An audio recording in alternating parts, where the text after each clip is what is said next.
The mind of the rising generation has always been in the front headlights for American politicians. And that's the thing about erasing the past. If you erase it, then you can do some stuff today and tell people it's brand new. There are people who are literally freaking out in this country about the fact that our young generation is going to learn the truth about our history. Think about that for a minute. How afraid do you have to be to go into a school board meeting and scream at teachers, "Don't teach my fourth grader critical race theory," which is a law school curriculum? It would be like going in and saying, "Don't teach my fourth grader applied nuclear physics." And it's like, well, that's not what's going on, but that shows you how afraid people are of the truth. Hello guys, welcome back to the channel. I'm hoping that you are doing super great. From wherever you're watching me from, I'm your host and presenter Jindak Stories. I'm hoping that you are doing great. Now, I'm really sorry why it's not clear, but I'm recording somewhere in the middle of nowhere. So I just allow me to just do this in the dark, but the most important thing is that you know my face, and let's just do this, right? Now, Jeffrey Robinson is a lawyer that talks about why the American system really fears the unity of black youth, the unity of the young generation, because they are questionable. They question everything that happened around them. They don't just take things for granted. Now, I'm yet to talk about who is Jeffrey Robinson. Jeffrey Robinson is a prominent civil rights lawyer and a former deputy legal director of the ACLU, who has spoken powerfully about how the American, or more precisely, the American power structure, which has long been afraid of black solidarity, particularly when it merges among young people determined to confront injustice. It goes ahead and explains his insights, which are rooted in an historical understanding of how systemic racism operates and how efforts to suppress black unity have been central to the maintenance of white supremacy. This fear is not new. It is a recruiting theme in American history, as is seen in the aggressive targeting of movements that dare challenge racial, economic, and political hierarchies. This is the following thing that we need to discuss. I want to switch this video, listen to this interview, and at the end of it all, hope you get 1 to 3 things to talk about. But at the end of the day, we all gonna be learning from his speech, but you are gonna be getting something really important from what he says.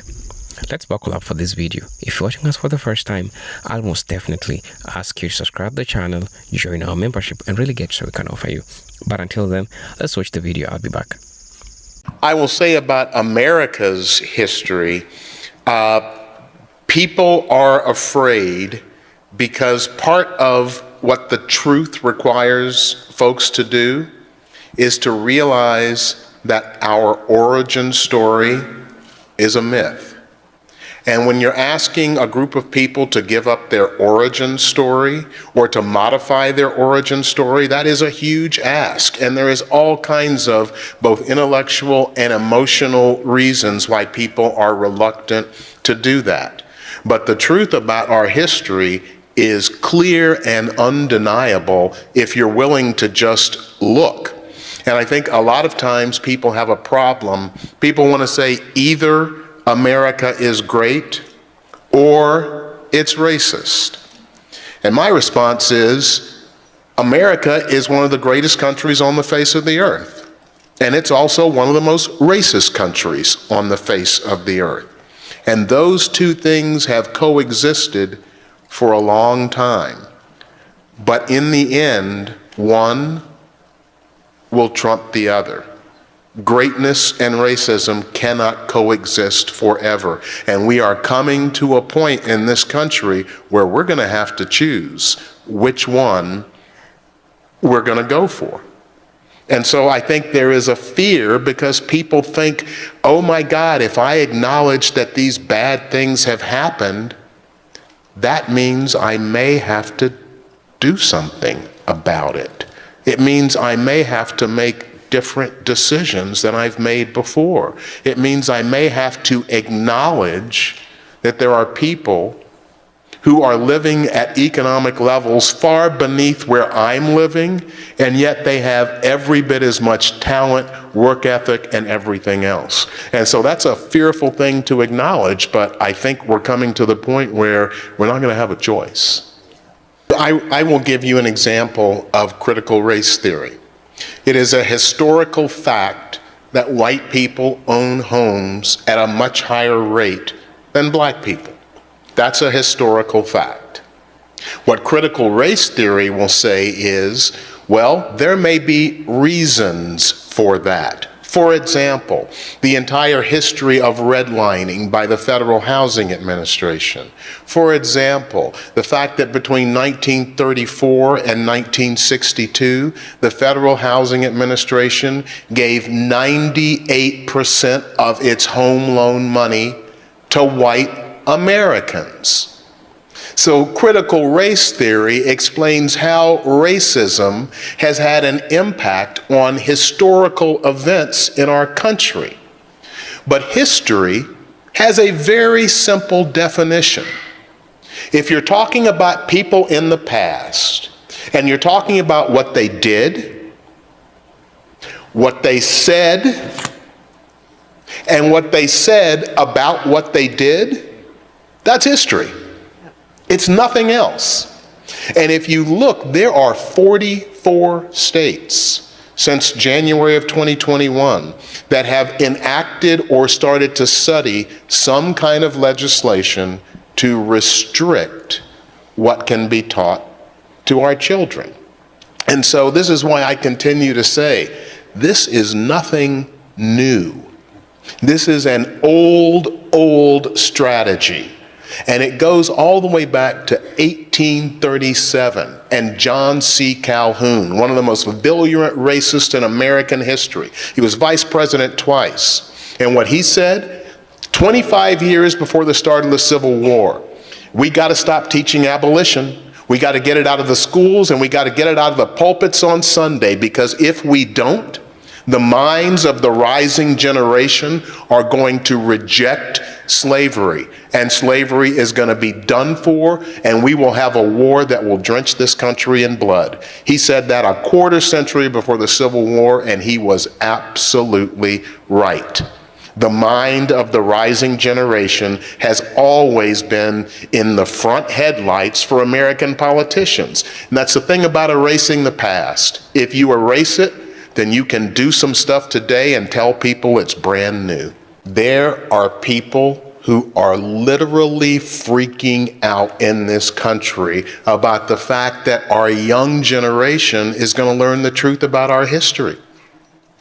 Think about that for a minute.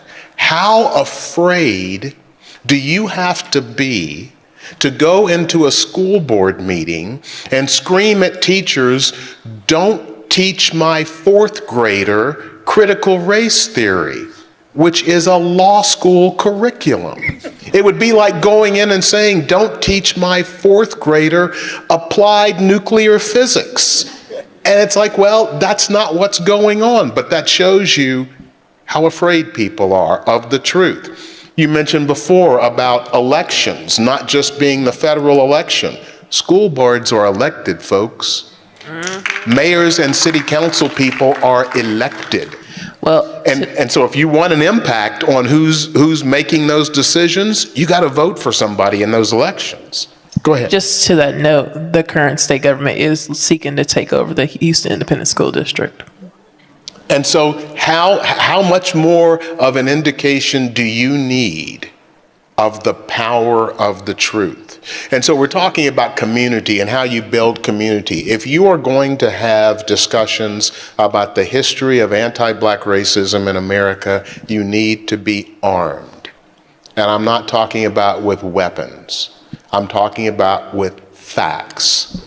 So if you look at the documentary we did a couple of years ago, the beginning of that film, I have a discussion with a gentleman from Charleston, South Carolina, and he is standing in front of 3 huge Confederate flags. And he's talking about how the Confederate flag has nothing to do with racism. But But when he started telling me we didn't go to war over slavery, it was about moral tariffs. Moral is a man's name. And I said, yeah, cotton, tobacco, and rice. And all of a sudden he's looking at me like, oh, you know that. And I think what people were looking for, think about it like this: a white man and a black man screaming at each other about racism. How boring is that? How often do you see that? But what happened here is that I was talking to him in this tone of voice. And we got to the point of him saying, when he was seeing that all of his statements were being contradicted by fact, he went to the only place he had left. Well, they stayed because they chose to, because we treated them like family. And my response to that was, then would it be okay if I own you, as long as I treat you like family? And he started thinking, you could see the wheels turning, and he said, in today's world, and my response, in any world, in today's time, in any time. He ended up saying no. Did we change his mind? No, I don't think so, because he's continued to post racist stuff on the internet. But this man has been in contact with the Who We Are Project numerous times, and he's saying, I think I look like a racist in that movie, and that's bothering me. His mind hasn't been changed, but he has had a naked lunch moment. Naked Lunch, the book written by William Burroughs, the American author. And Burroughs said a naked lunch moment is that moment when you have to look at what's on the end of every fork. And he had a naked lunch moment with racism in America. And if we can have discussions, my friend Tom Hanks is always saying dispassionate discussions. If we can have discussions where when people want to yell at us and throw racist stuff at us, if we can simply listen to that and then come back with facts and demonstrate, here are the 15 ways what you said is complete bullshit, and do it in a tone of voice like this. This is one way that you can build community. I'll tell you really quickly. A person in the military, a JAG officer from the Marines, saw our film. And he came to me and he said, I want to thank you for talking to that guy from South Carolina the way you did. Because that man is every male in my family. And when I show my family this movie, they're going to see that you spoke to him, you called him sir, you even shook his hand at the end of it. So are we going to get everybody by having discussions about the truth? No, we won't. But if history tells you anything, you don't need everybody to make radical change in a country. You need a small number of dedicated people. And I think the Who We Are Project, the other two people that you see on this stage, we are small parts of a major conversation that's going on in America. And I will end by saying this: I feel bad for the politicians in the state of Texas trying to suppress this stuff. I really do. If any of you have a teenager, the quickest way to get a teenager to read something is to tell them they can't. And I've also understood that there's this thing called the internet out there. So that if you think the classroom is the only place children can learn, you're wrong. The Who We Are Project is going to Florida this year for an event we call a Day of Learning. We will have national experts, state of Florida experts, and city of Jacksonville experts on anti-black racism.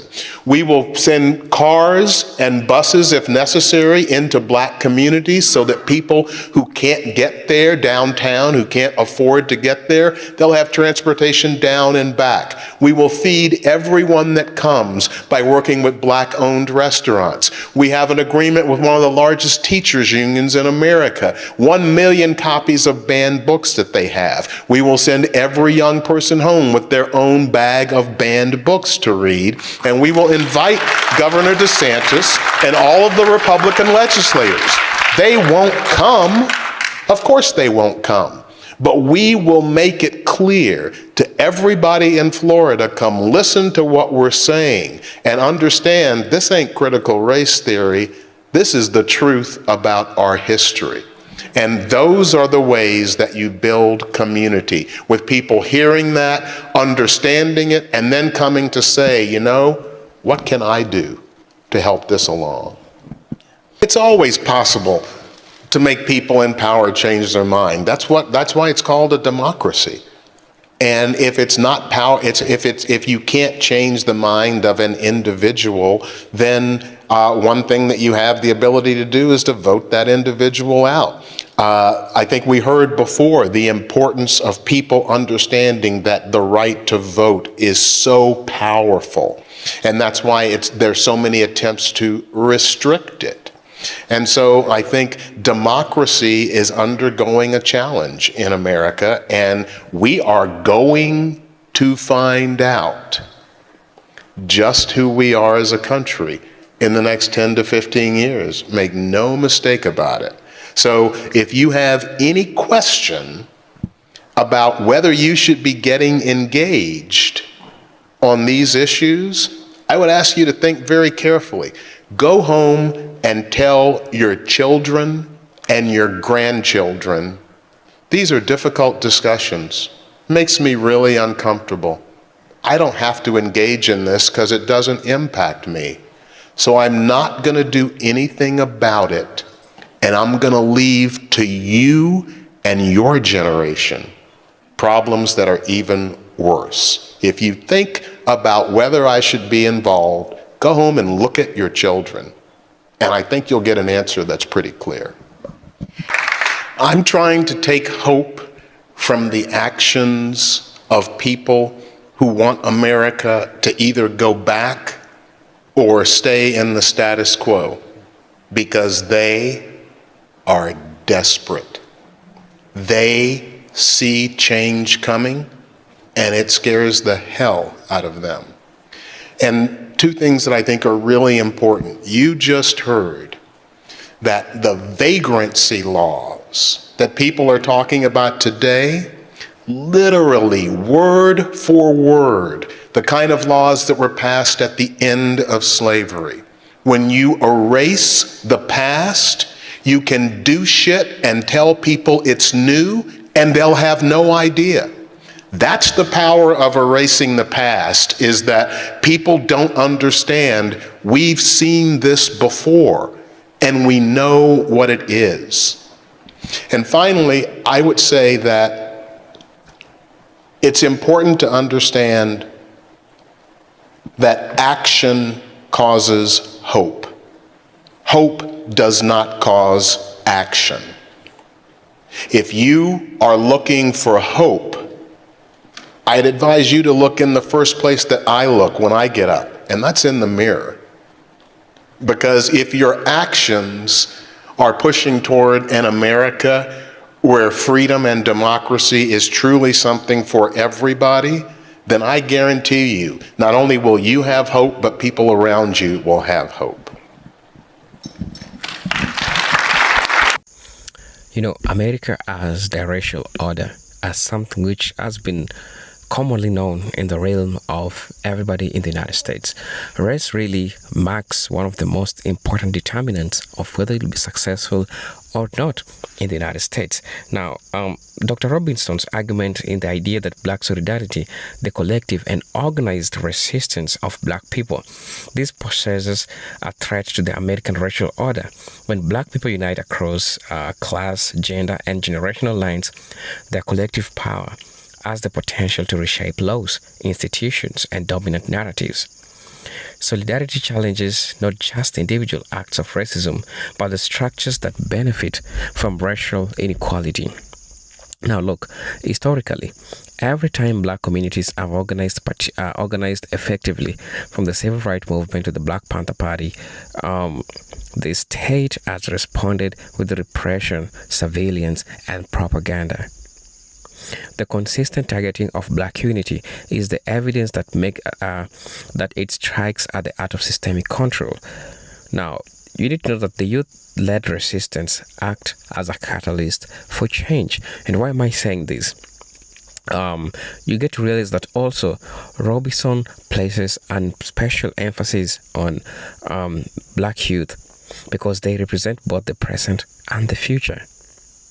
Young people are more fearless, more connected through social media, and more willing to question authority. They are less bound by comparisons of older generation who may have had to survive by staying silent.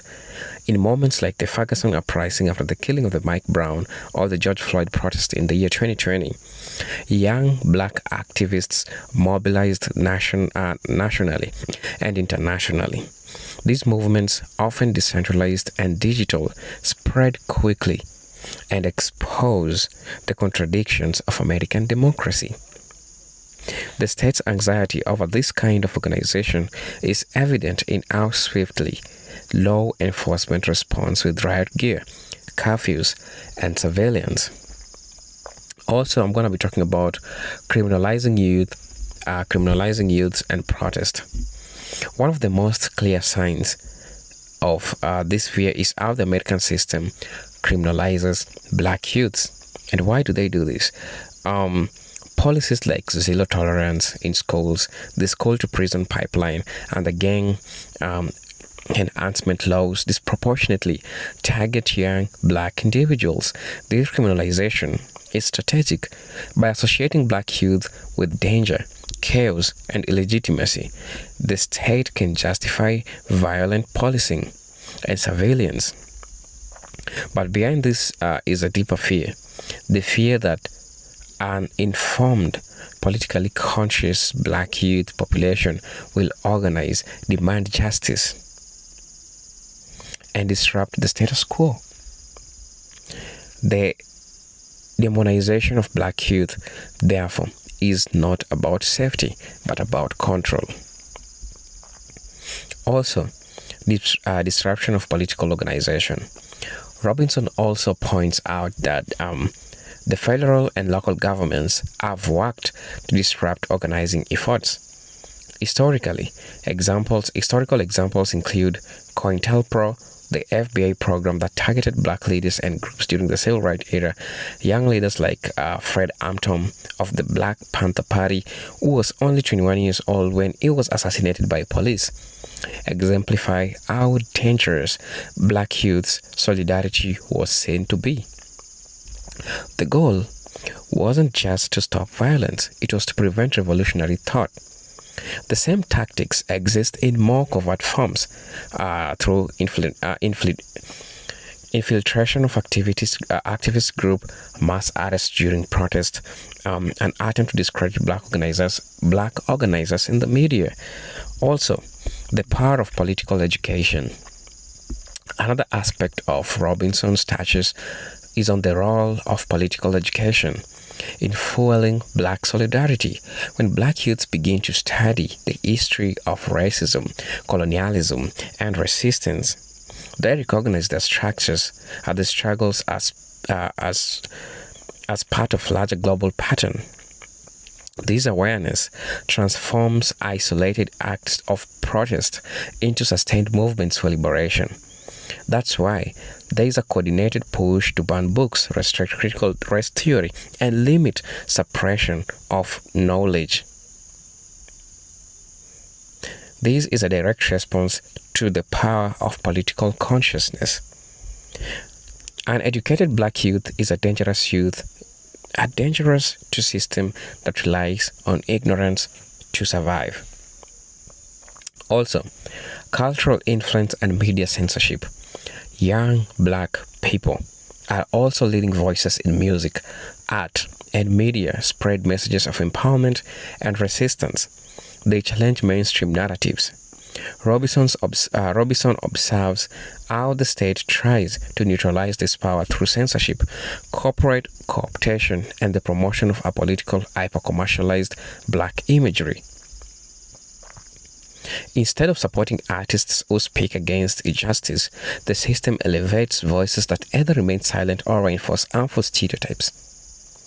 This is a subtle form of containment, one that aims to dilute the political potency of black cultural influence. Also, I'm going to be talking about economic control and disinvestment. Fear of black solidarity also shows up how resources are allocated. Black neighborhoods, particularly those with active youth population, often suffer from economic disinvestment. Underfunded schools, lack of public transportation, and few job opportunities. These are not accidents.